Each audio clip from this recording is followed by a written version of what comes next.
Amaury Séchet, Bitcoin ABC lead developer. He's going to speak about envisioning the future of Bitcoin Cash. The stage is yours, Amaury. I wanted to do that speech to remind people a bit, like what is the project of BCH, why we started that, what is the mission, and what is the vision of what we want to realize, right? Because that informs not only what we have done so far, but also all the items in the roadmap and what we want to build, right? And what are the criteria against which anything needs to be judged going forward. So I believe that for any project to be successful, you need to have some kind of vision that people can rally around and can drive toward. Because if you like that vision, then effectively like the project become a vessel for, like pretty much anything, but nobody knows what to expect. Nobody knows where it's going. So eventually it becomes something that does a bit of everything and that really, don't fit the need of anyone. So the goal of Bitcoin Cash is obviously to be peer-to-peer electronic cash, but I think that's not very clear. That's maybe not the best. That's an accurate statement, but that's maybe not the best communicative statement that we can make about that. So let's unpack a bit what that means. First and foremost, maybe the most important word in there is the word cash. And this is why it's in the name, it's Bitcoin Cash, and this is why it's also in the vision statement, peer-to-peer digital cash. So what does cash means? Well, cash is a form of money. So first we're gonna do a little digression into money, and then more specifically into cash, to know what are the specificities of cash as an implementation of money. Cash is in a way, we don't think of it that way, but it's a technology. It's a technology that allows us to use money, right? So first, money. What is money? Money has been many, many, many different things over the history of mankind, but principally there are two types of money that have been predominant across history, and those are going to be precious metal, such as gold and silver, and those are going to be fiat money, like the US dollar or the euro or the yen. So what makes those things money? Surely they must have some properties that allow us to say, well, this is money, when like a lot of stuff that we have around us is not money, obviously. So money is a tool. It's a technology in a way as well that allows us to do three different things. The first one is to allow for commercial exchange, economic exchange, right? So I can buy stuff, goods, services, whatever, using money, right? So someone is gonna sell me something and I give them money and they give me that thing, and we engage in economic exchange that way.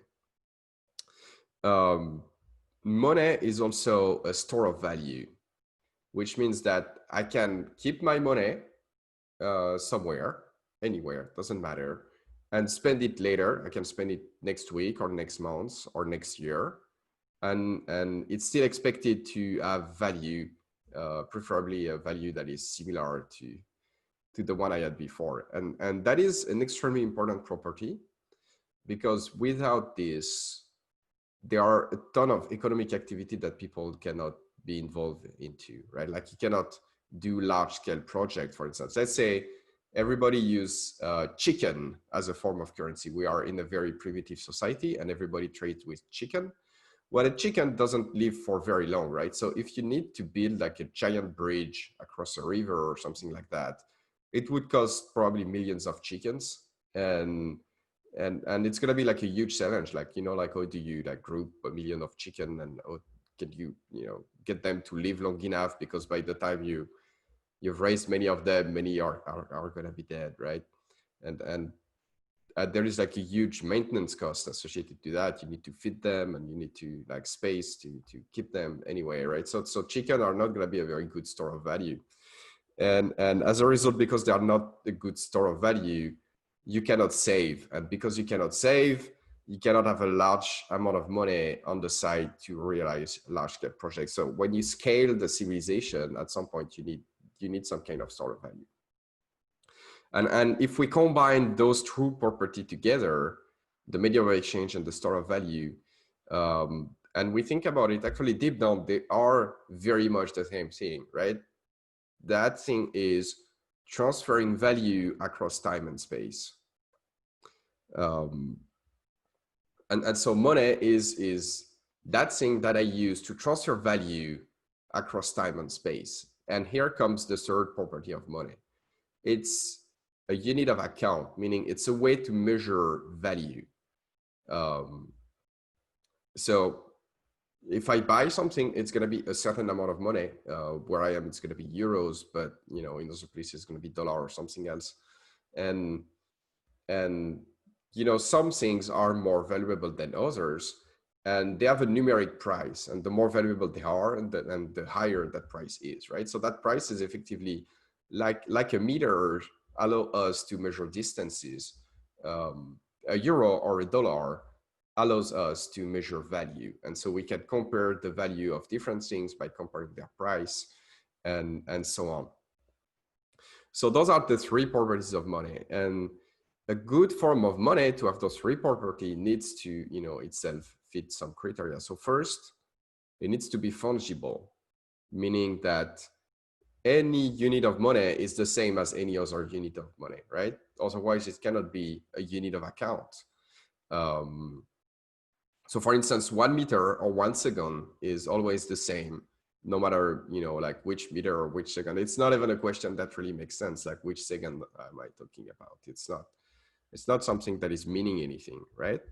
So 1 euro or $1 needs to be the same regardless of which specific euro or dollar I'm talking about. And effectively, ideally, this question is even meaningless, right? So you want that to be fungible. And we see that fiat money and precious metal both have very strong fungibility properties. Precious metal, because you can melt it, you can like reshape it in any kind of way. Any single atom of like gold or silver is the same as any other atom of gold or silver. You can shape them in any way. You can take a piece, split it in half, you get two smaller pieces. You can then like melt it back into the original piece, and it's all good. So precious metal and fiat money are fungible. Fiat money, obviously, like one coin is the same as another coins. We see that in practice. Even when there is a physicality that is a bit different, we don't care about it in practice. And also a lot of fiat money is just numbers in databases, in banks, and insurance company and stuff like that. And those are like perfectly fungible because they are numbers. So that's one property that is very important. Another property is that it needs to be scarce. So precious metal are scarce, like by the laws of nature, right? There is a certain amount of gold in the world. There is a certain amount of silver in the world, and we cannot make it up out of thin air. We cannot decide tomorrow that there is twice as much gold in circulation. This is just not possible because physics doesn't work that way, right? So there is a set amount of gold, and gold is therefore by definition scarce. Fiat money is not actually scarce. We have central banks that decide how much fiat money is emitted in circulation, and obviously that causes like one of the first problems that we see with those existing form of money, like fiat money not being scarce, means that you need to trust the central bank to not print too much of it. And typically across history, you can see that you can trust the central bank to do that for a few decades, but there is almost always a point at which you come in which the central bank is just not going to do that.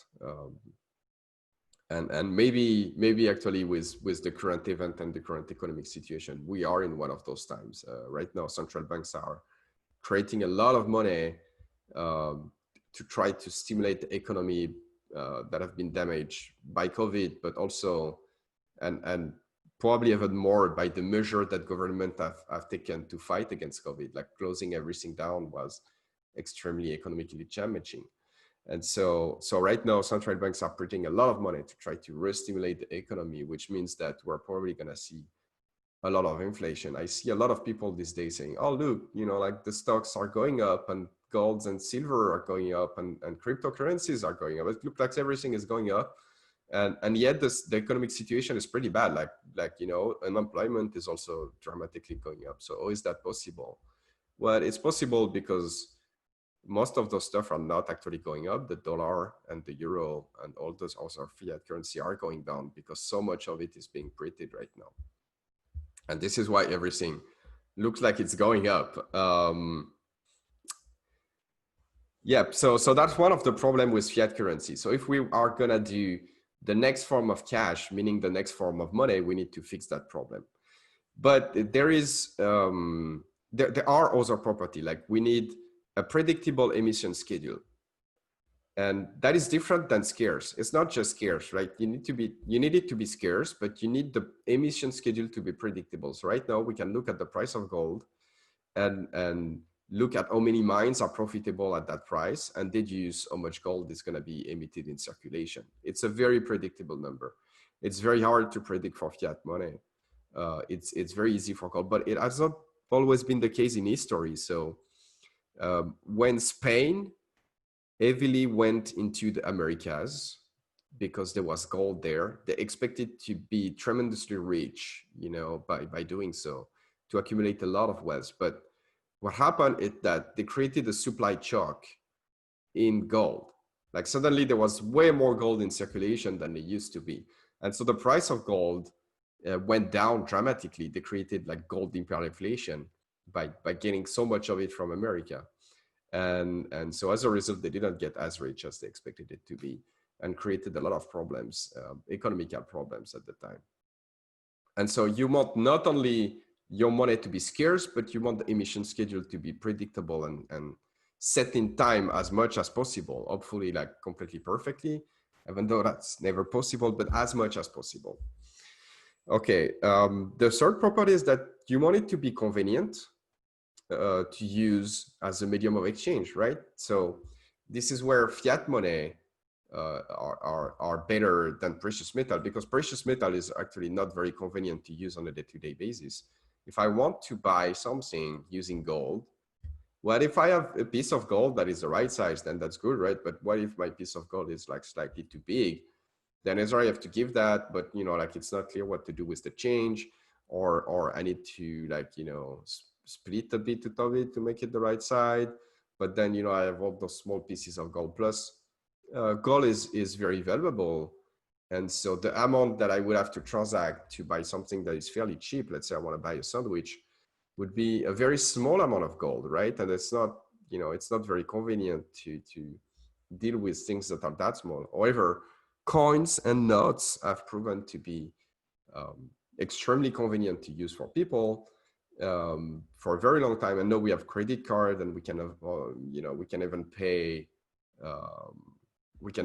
like without contact and stuff like that. So in Asia, there is a lot of payments through QR codes with smartphones.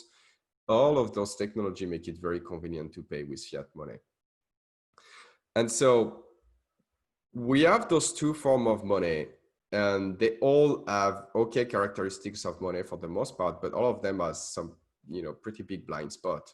And precious metal would be the ease of use, whereas fiat money would be the scarcity aspect of it.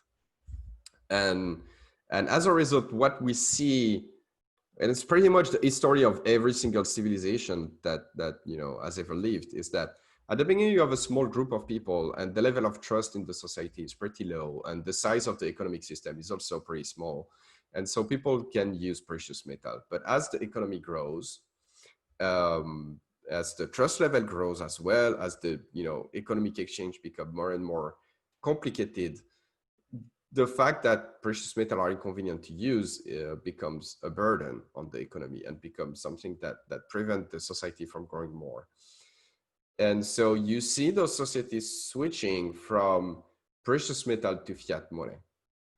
And it allows them to grow much bigger. You see, for a while, the civilization flourishes. It allows to do a lot of great stuff. But then, like at some point, the central bank does something bad, the value of the money collapses,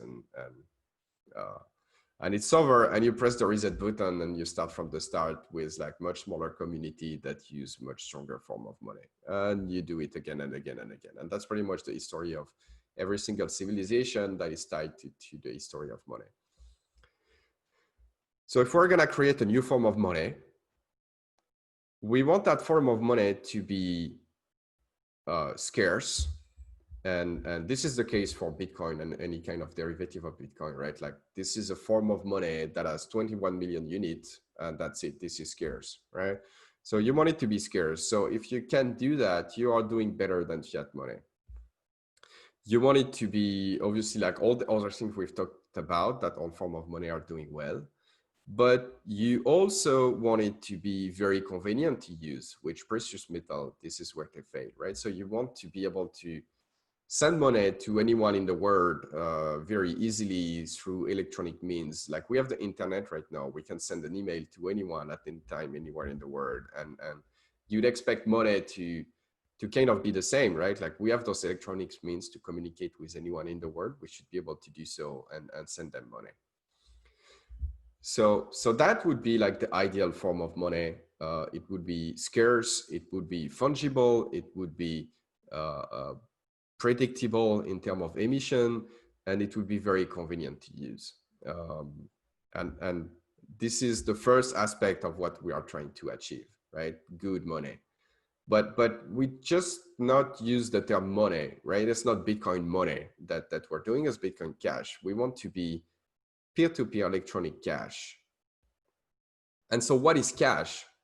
Cash is a technology, an implementation of money, right? And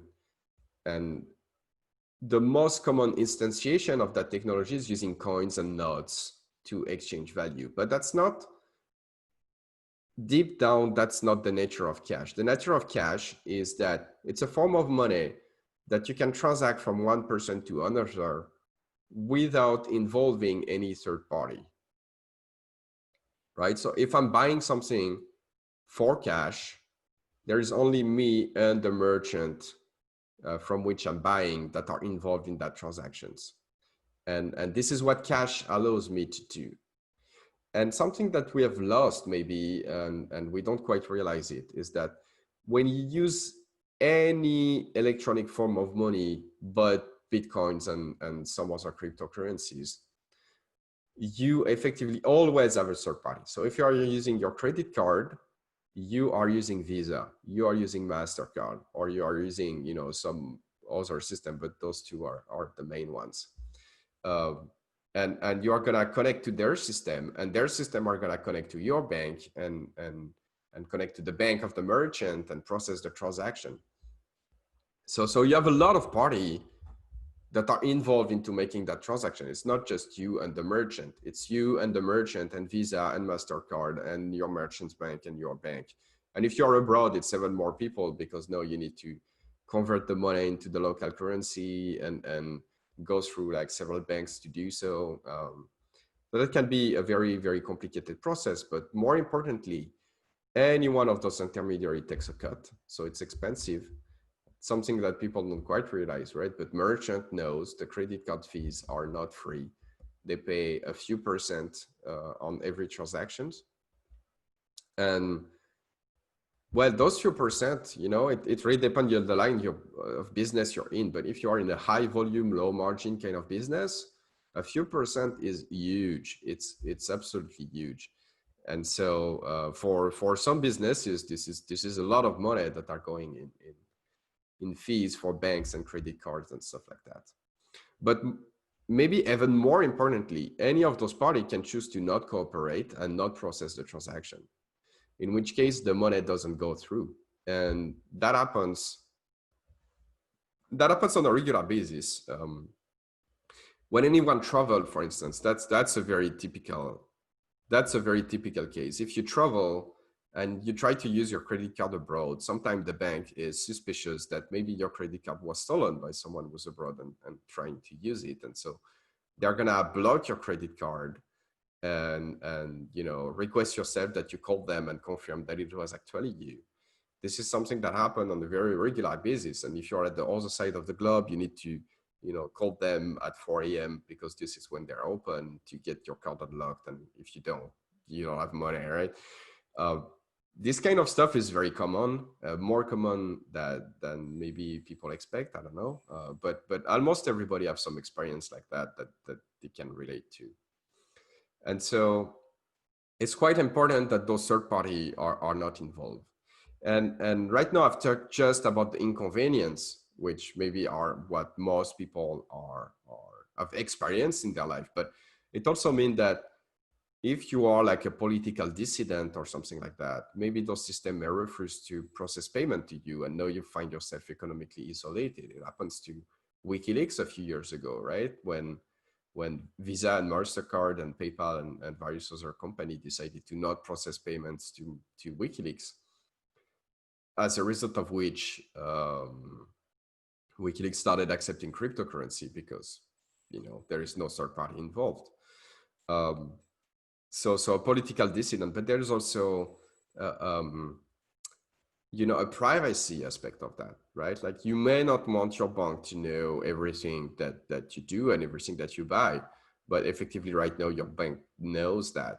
And people are very concerned about Facebook and Google and those big companies knowing a lot about you.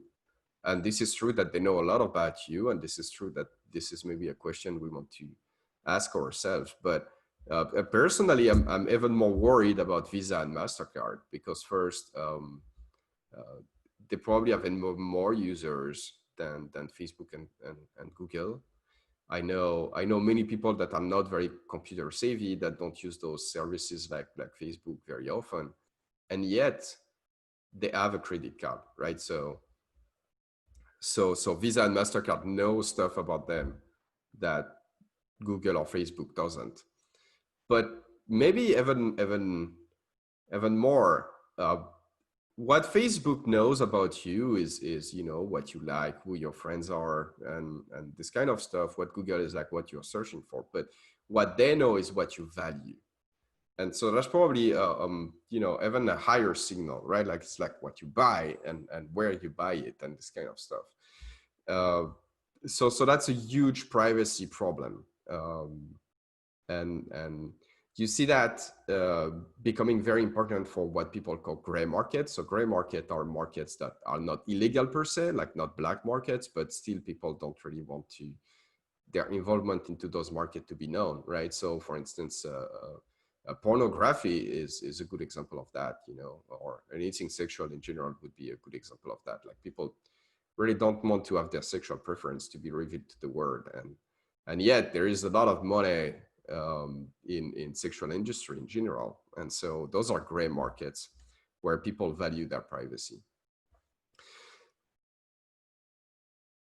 And until recently, there was like zero technology that existed to do something like cash, but electronically. That did not exist, until 10 years ago. And this is why cash is so important here. We are moving full steam ahead into the cyberspace space. Everything becomes digitized, everything becomes electronic. And as we do so, we are creating a panopticon where a company like Visa and MasterCard effectively has total economic control over individuals and even many large companies or institutions. And this is a threat to the freedom of mankind as a whole in general, right? And it's very important that people can involve in economic transactions freely with each other, in terms that they both consent to without the third party being concerned by those terms. And so this is tremendously important, maybe no more than ever, that not only we have sound money, like I talked about, but that we have digital cash, electronic digital cash. And so that leaves us to what are the important value of Bitcoin Cash. And those fits into two main buckets. One is the medium of exchange cash-like kind of properties. So you need to be able to send money from one user to another user directly without any third party being involved. And you need to do so in a way that is fast and convenient and cheap and reliable. And if you do that, then, like that's success. And on the other side, you also want to be a good form of money. Obviously, if you want to be a good form of cash, you need to be a good form of money. So you want it to be scarce, and you want the emission schedule to be predictable to conserve those hard money property. And lastly, you want it to be fungible as much as possible. And with all of that, I think I reiterated like what we're actually building here. I hope this can serve as a reference for people who want to join the project, or people who are wondering, like what are not the day-to-day stuff that is happening, not is when what is the technology that we're deploying right now, what is like the work that is being done by whoever in the space right now, but what is like the underlying driving vision for all of that, and that is it. And I hope I made a good case for it.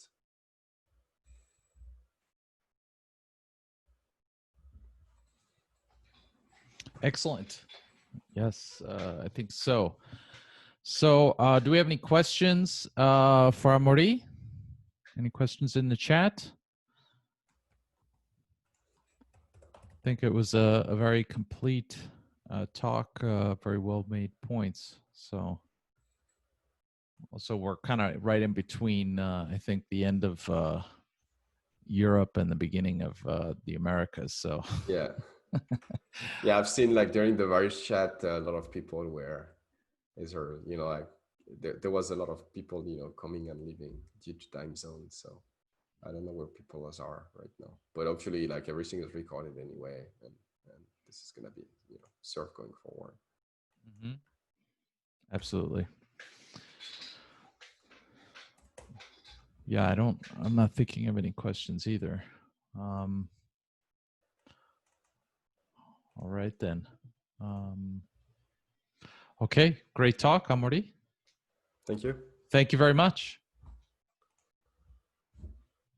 So what's next? What's next? Next up is Hyobi, Ciara-san, Rajavir, and here. So here we go. Here's a question. Virgin coins, newly mined, are traded at a higher value. Are they still fungible? Yeah, that's a very good question, and not quite, right? That's the answer here. It means that cryptocurrency like Bitcoin are not 100% fungible. They are close to that, but not 100%. And in the same way, you have coins that are, like coins that have been emitted like certain year, or that have a specific design or whatnot. Sometimes, have a value that is higher than the nominal value that is on the coin, because, some people collect them because they have some properties. So sometimes you have like gotcha into existing form of money where the fungibility aspect of it is a bit broken, and that is the case for new coins. That is the case as well for sometimes, like there is a heist or something that happens, and some coins becomes what we call tainted, because we know that in some way they are associated with the coin with those heists. And maybe some exchange are not going to accept them. So that's another case where fungibility is a bit broken. Hopefully there are technologies to mix those coins, and so that would solve that aspect of it. The aspect for new coins, I'm not quite sure that this is solvable. In any case, that's a gift to miners, I guess. That's good for miners. Yeah, that's not ideal for the money property, but that's, close enough, I guess. For the most part, we see that in practice, for the most part, coins are fungible. So how do they get a higher value for those freshly mined coins? Do they trade them OTC or? Yeah, exactly. Cool. You can, there is a demand for freshly minted coin. There are people who want to buy freshly minted coin, and because they want like this specific type of coin, they are usually willing to put higher price tag on them. So what about redlining? I mean, because of the ledger is fairly transparent, you know, isn't it? Aren't we going to see a situation in the future where, you know, for example, a U.S. government agency is going to say, this address is redlined, and that's, even though that doesn't change anything on the blockchain, you know, it can change people's behavior. Yeah, so that's another case that I was, you know, talking about. Sometimes some people know that some coins have some property and they want to, you know, blacklist them or something. And the solution to that kind of stuff is, you know, I'd say it's mixing. You know, like you want to have those coins moving around and mixing them, and at some point they are associated with so many other coins that either you ban everybody or you know,